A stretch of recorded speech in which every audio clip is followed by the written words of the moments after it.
Nneka The Chosen One, Part 3.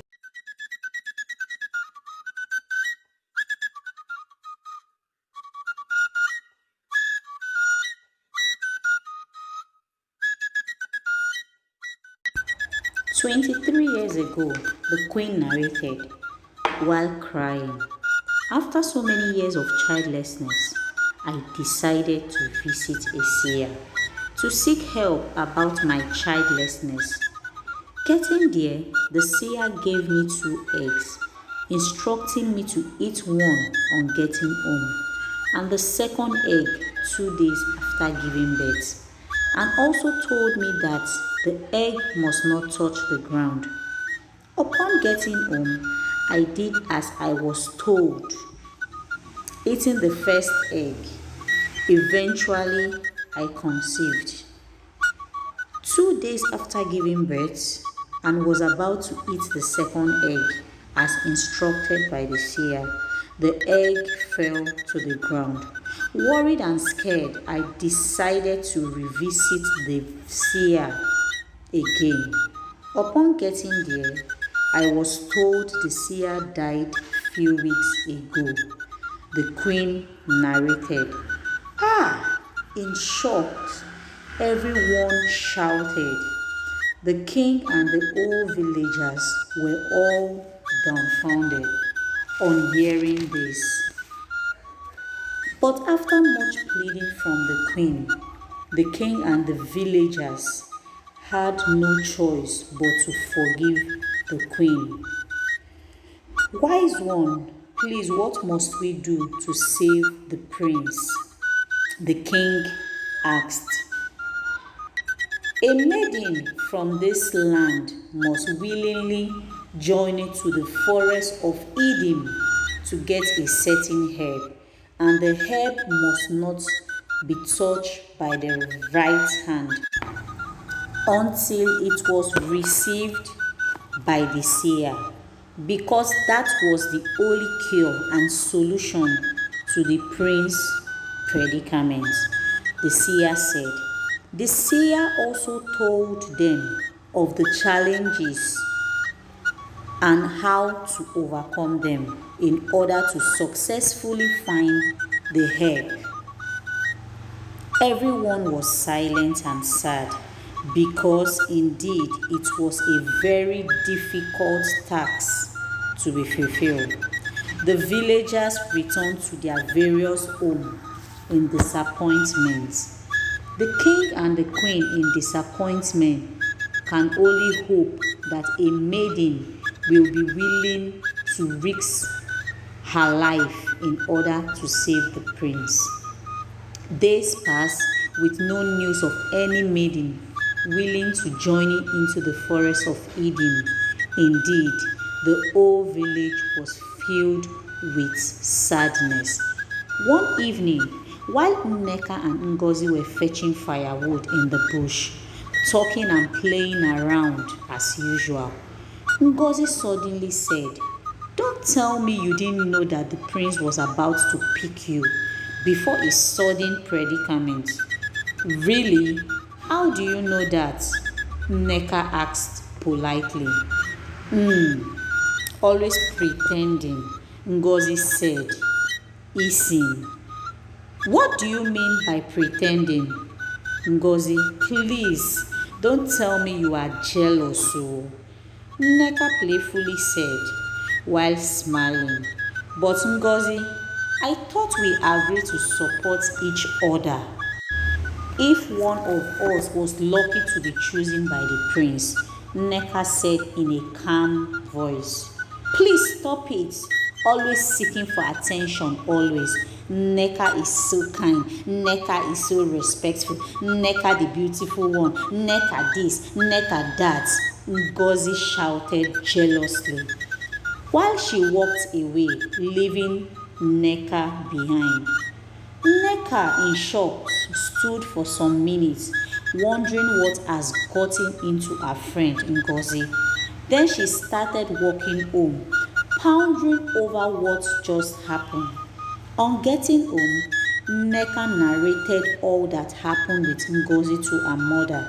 Nneka's mother, also surprised to hear all her daughter narrated, stylishly laughed over it, telling Nneka to forget all that happened, that maybe Ngozi was just having a bad day.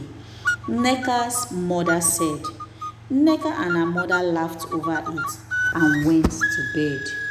Though Nneka was still wondering what could have made Ngozi behaved that way, but decided to forget about the incident.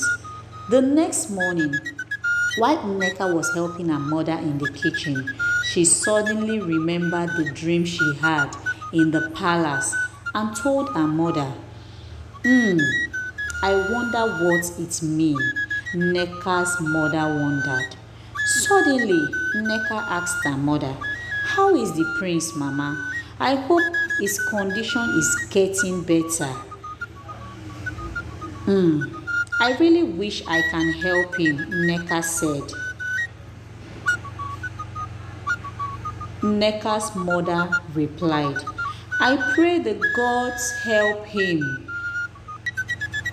Later that evening, while Nneka and her mother were having dinner, Nneka told her mother of her intention to journey to the forest of Eden in order to search for the house. No way! You are my holy child. I will not allow you risk your life.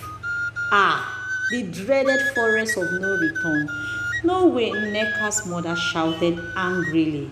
The prince's condition is getting worse by the day, and someone needs to do something to save him, Nneka said. And you think you are the savior, Nneka's mother said angrily. After many back and forth pleading, Nneka's mother, left with no choice, finally accepted to let Nneka journey into the forest of Eden.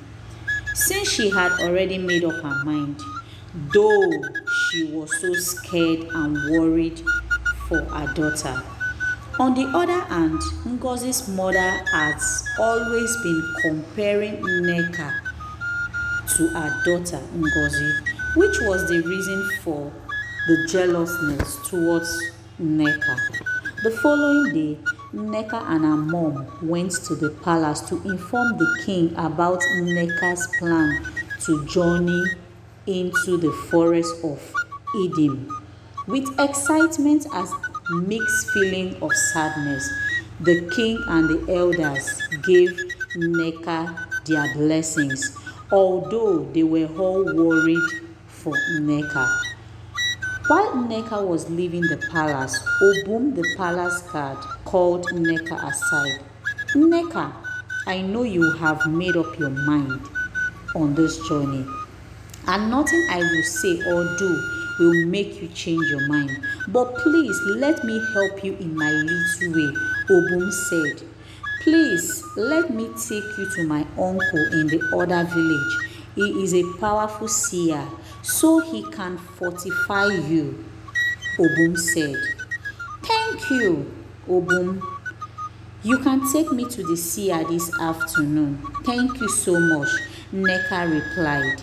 I need to start going. My mother is waiting for me, Nneka said, walking away. The next day, Nneka set out for the forest with enough water and food to last her through the journey. Nneka's praises were sung all over the kingdom.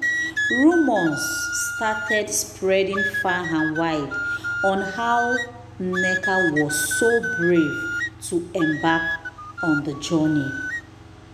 Nneka, you are so brave, the villagers will say.